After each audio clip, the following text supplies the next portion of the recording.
If I ever find one of these lying around again, I swear to fucking God, I will stop being so polite. Get the fuck out of my sight before I demolish you. Hello, everybody. It's Dark Side Phil. It's your boy, Wings of Redemption. This is how we chill. Look here. Look, listen. Joe Murray spends his whole fucking day talking about Phil.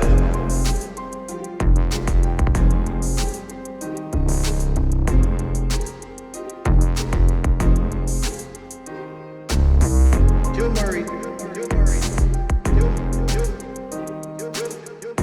Murray spends his whole fucking day talking about Phil. It's time for another relaxing chill session. Load up, down. No need to be stressing and flying sky high on these Wings of Redemption. Chill Murray 7. That's my decompression.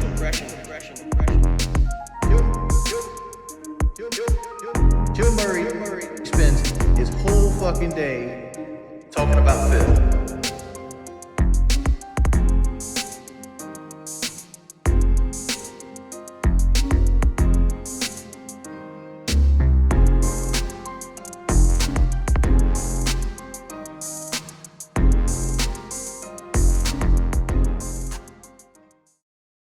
Yo, what up? It's your boy. Bro, I want to make sure today's video is as quick as I could kind of make it, man. Or we'll be here all day. During the Level 1 podcast, Phil, I don't know, it's like he hit his head or something, man.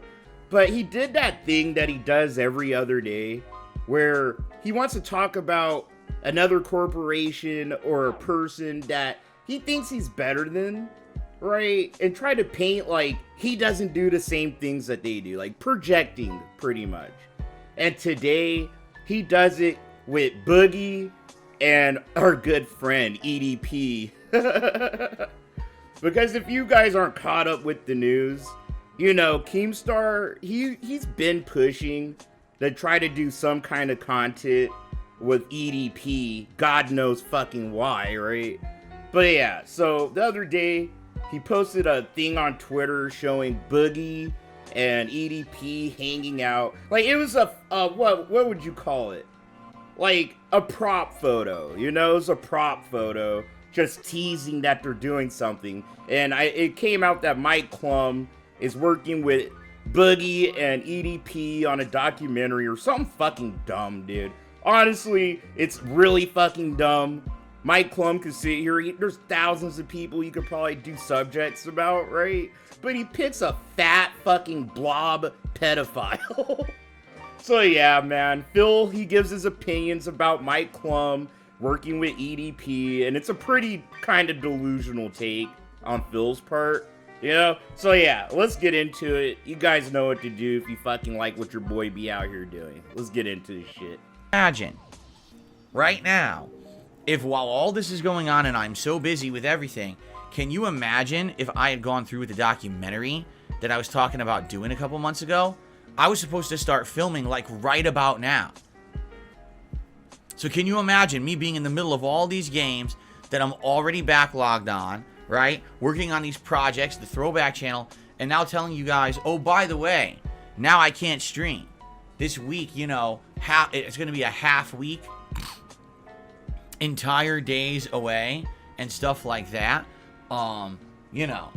So, I mean, I think, quite honestly, I dodged a big bullet there. And what I mean by that is not to say that working with a documentary with Mike Clum is a bullet, but I don't think that, honestly, with the situation I'm in my life, right, that I would have been able to handle that at all. It would have been overload.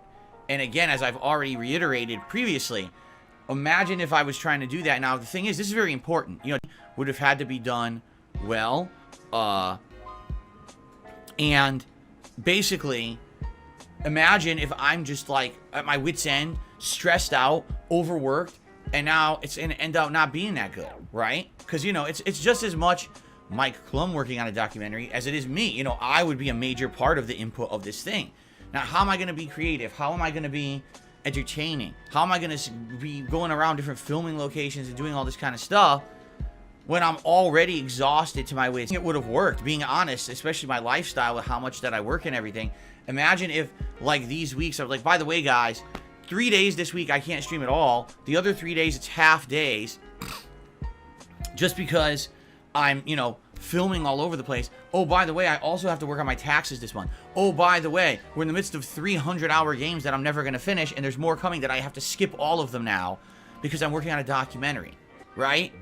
See, I think the difference here is when you look at someone who can work on a documentary, I'm going to be honest, it's probably someone who just has a lot of time, that they're not particularly doing something too important with their time, that they have time to do that shit. I don't, right? Like, I'm just constant. Everywhere I go is work, got stuff going on here, busy with my personal life. You know, I got shit going on. Yeah, I don't have time to just drop everything and just be filming. So, Holy fuck, bro. Just when I thought Phil couldn't be more of a moron, he sits here and sets a new bar. Like, it's a documentary. Phil's sitting here acting like he's gonna be doing the filming. He's gonna be doing the camera work, bro. Editing the video, uploading it to YouTube. He has to sit here and get snacks for everybody. He has to look for locations. He has to do everything. Bro, when he does it, on top of him pretending like he's the busiest fucking motherfucker ever, dude. When all this guy does is sit down and play video games and beg for fucking money. And as far as a documentary, how much fucking work is that? You have to do nothing but show up, sit the fuck down, and talk. Literally just talk. It's the same thing as the podcast. It's just frustrating when Phil says ridiculous shit like this when you know his life like the back of your own hand, you know? He don't be doing shit, and neither do Cat. Phil be sitting here acting like he's cracking like 9-figure business deals in a boardroom or flying across the fucking world like Indiana Jones. It's ridiculous. Alright, and it bothers me. honestly, I do think that I dodged a bullet there. And then on top of that, people are saying, I guess, that Mike Clum is now working on a documentary with this guy EDP. Now, here's the thing. I know absolutely nothing about this guy. I've never followed him. I never watched his content. All I know is that he's infamously known on the internet that apparently he was caught out trying to meet with underage girls. I think that's what it is, right? I could be wrong, so don't quote me on that. But I think that that's the case, that like he was a YouTuber who was popular, and then at some point he got framed, essentially. Like people were catfishing him so that he would show up to meet underage girls. Come to find out, it was just a frame job. Like they totally set him up to expose him on the internet for who he really was. But apparently some people say, well, why did he not go to jail? And apparently it's because the way that he was set up, it's not admissible as evidence in court, right? Like technically, because they set him up like that, no crime was ever committed, so he never was held accountable for that behavior. Yo, I'm fucking dead. Phil called it a frame job. Bro, okay. Like, dog, the word framed, that's such a loaded word, bro. Like, fuck that. EDP didn't get framed, homie. He straight up is a dumbass that got caught. Alright? He likes little kids. Bro, he got caught sitting here sending pictures of his fucking dick to underage chicks. You just got caught talking to kids, boy, you out bad. Why your belly hang like that? You been like a bean bag. When I found out what you did, man, I was so mad. You made me mad, now I gotta expose your ass. You been like a spotted from chowder, boy, you obese. I know your legs about to give out, you got swole knees. If you see EDP, you better hide your keys. I knew you was a pedo, I'm gonna call the police. Why you look like that? This man had shaped like a milk dud, he look like a snack. How you eat so many How you eat so many No joke though, EDP, he should be in a jail cell, and he would have been in a jail cell if those dumb stupid idiots, bro, that revealed him and did the sting, if they were actually collaborating with the cops. But they weren't. Bro, you can't just sit here and go pedophile hunting, dog, without like, you know, having the cops involved to some degree, right? It makes it all valid and on the up and up. He got totally canceled on the internet. He fell apart. He went from being a YouTuber who had a prominent channel and everything to basically like, you know, done. And hey, again, that's all I know from what I've heard, word of mouth. I've never watched a documentary. I haven't done research for myself. That's all I know, okay? And it's here because I will be honest with all of you, because people have been asking me about this for the past couple of days, okay? First documentary Mike Clum does is on Boogie. The entire documentary is about Boogie basically being a miserable human being. The sad, dark life of Boogie, right? But who made Boogie's life sad and dark? Was it a group of people who just decided to, you know, ruin his life? No, his life is sad and dark because he is sad and dark. And when you watch that documentary, you see the things in it that, you know, he could improve, he could change for the better, and he just doesn't. He keeps engaging with trolls on social media. He keeps doing the awful life behaviors. He's a miserable wretch because of his own decisions and actions that don't change, correct? And I think what's supposed to happen is you watch it, you feel sorry for him, and it was supposed to turn his life around. Has it turned his life around?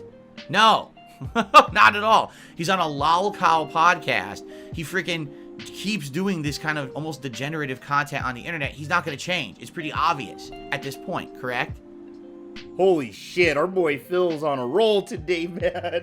He's going super hard with the projection. Dog, what Phil just did was seeing the life of Darkside Phil to Boogie. Bar for bar. Phil just sat here and rapped about his own life, dude. Phil's the one, he's just like Boogie.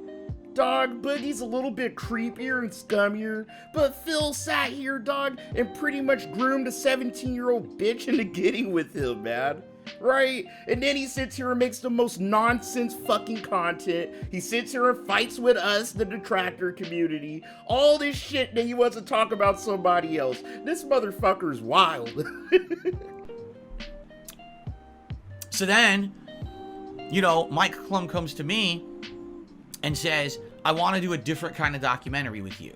It would not be like Boogie's documentary. It would be very different, you know, covering your life and all the things that you've been through, and basically your history as a content creator on the internet, the ups and downs. And yes, it's going to feature people who don't like you talking about you, right? But at the same time, you'll be able to clap back essentially and give your side of the story of everything going on, and we'll be able to accurately recount what's happened to you and your business and your channels over the years, and why so many people who literally don't know an actual fact about you don't like you, right? And I like that. I absolutely like that idea, right?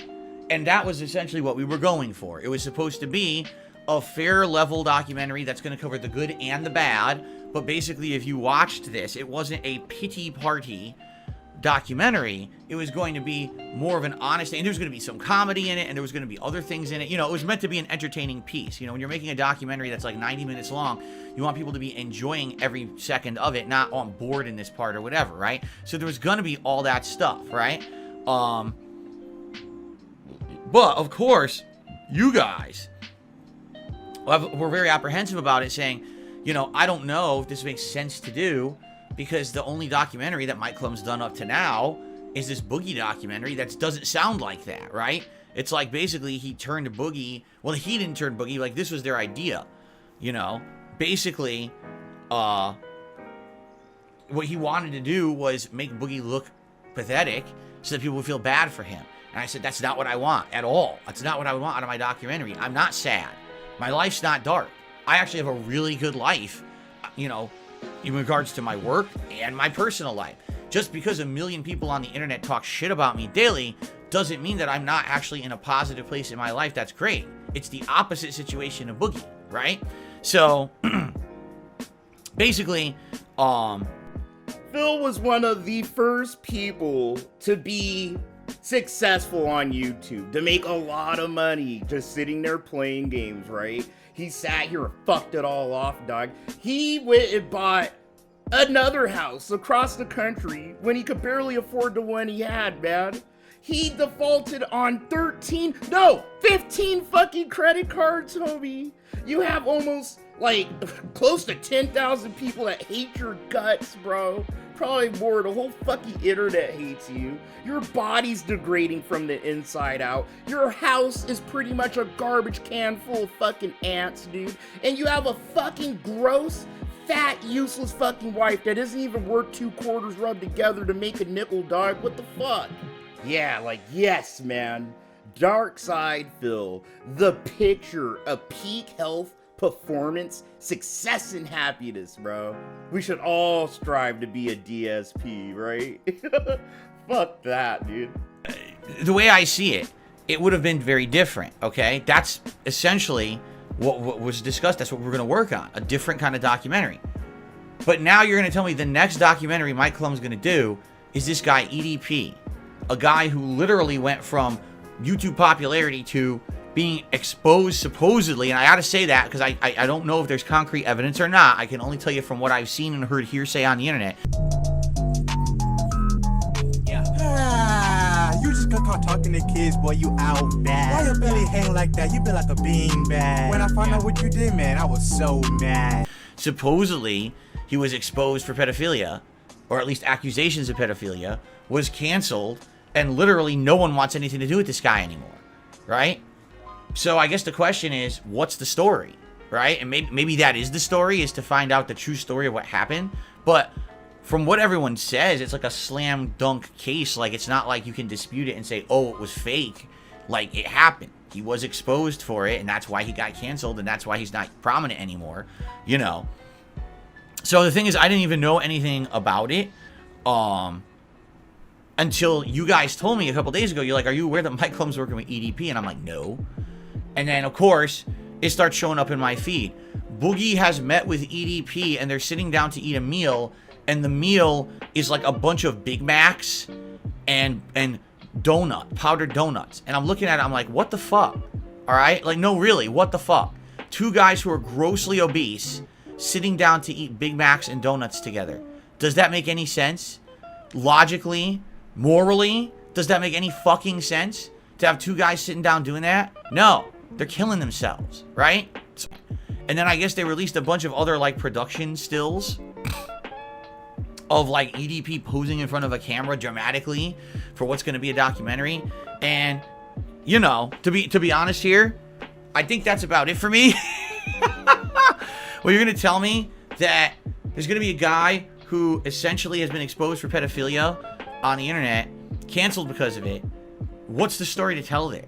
Exactly. Maybe, unless there is some secret story that no one knows about, that actually this whole thing was a screw job and none of it was true, right? At all. Then I guess that's the documentary, right? I guess that's the story. But unless that's the story, I don't think there's anything to tell there. You know what I'm saying? And a lot of people already on the internet are very upset with Mike Clum basically saying, why are you giving this guy a venue to be heard when basically we were done with him years ago? Like, we don't want him to have a venue. We don't want him to have a way to speak out about anything because he's a scumbag, essentially, from what was found out about him, right? Again, I don't know, but I'm just speaking from, you know, what I've heard on the internet. So here's the thing. That's what's funny. The Boogie stuff, EDP stuff, that shit has nothing to do with me or my content or my life, right? At all. Couldn't be further different from my situation at all. You know, I have a full-time, very, you know, productive business that's successful. I have people who support me. I have people who love me in my personal life. My life is going good, except for the fact that there's thousands of people on the internet who shit on me on a daily basis for personal gain. Outside of that, everything's going good.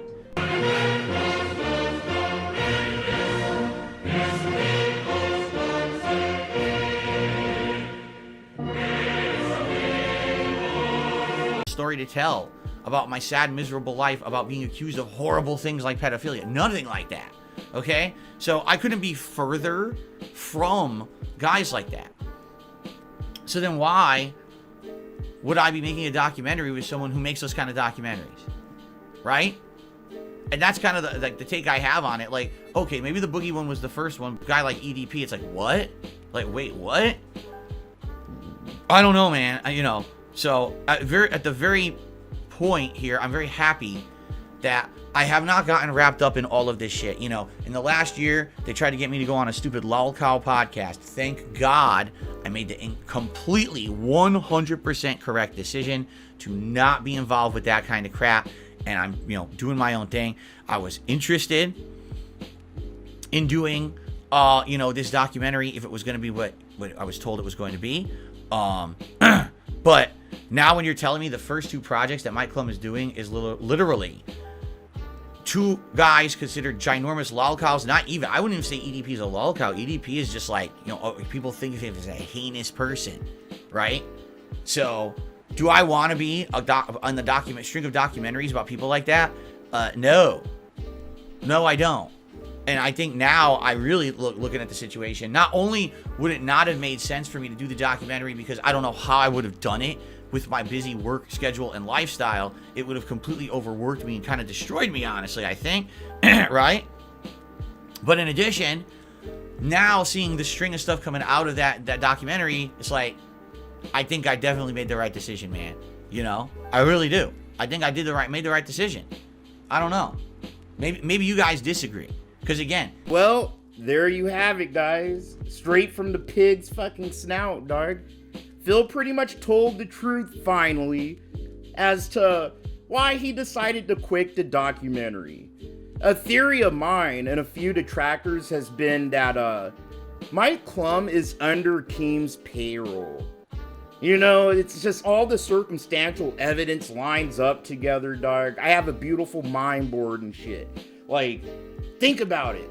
Keemstar hired Mike to do the fight documentary between Wings and Boogie, and then he goes in the same editing style and shit, does the Boogie doc, and then he wanted to do DSP, and Keemstar's the one that wanted EDP on the Locale podcast, but he got pushback from it, so Keem's trying again through Mike Clum. Alright, but I'm pretty sure Keem has his fingers in it. Phil probably seen us talk about it, and a few dentheads went to him about it. And that made Phil's decision. Because remember, when Phil initially decided to quit the podcast, his excuse is, I had an epiphany, and I realized that I would probably be hurting a bunch of other people. Isn't it just about me?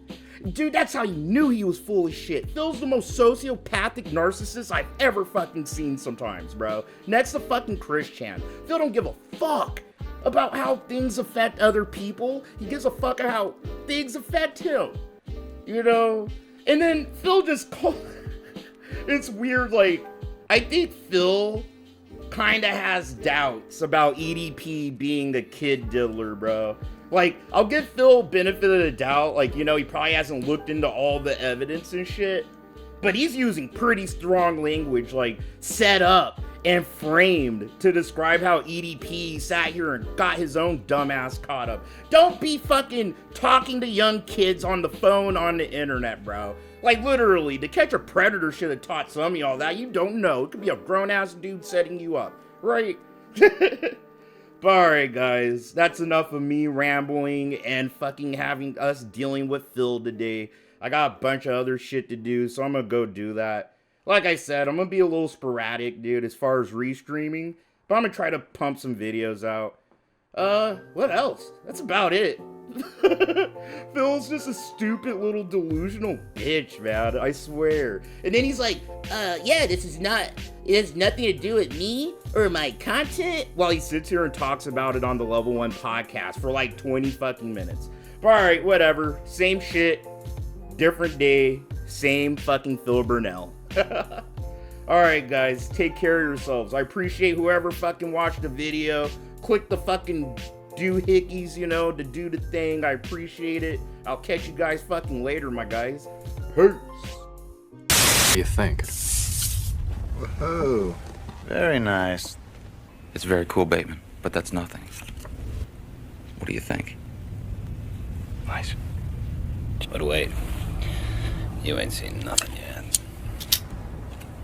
White. Impressive. Very nice. Let's see Paul Allen's.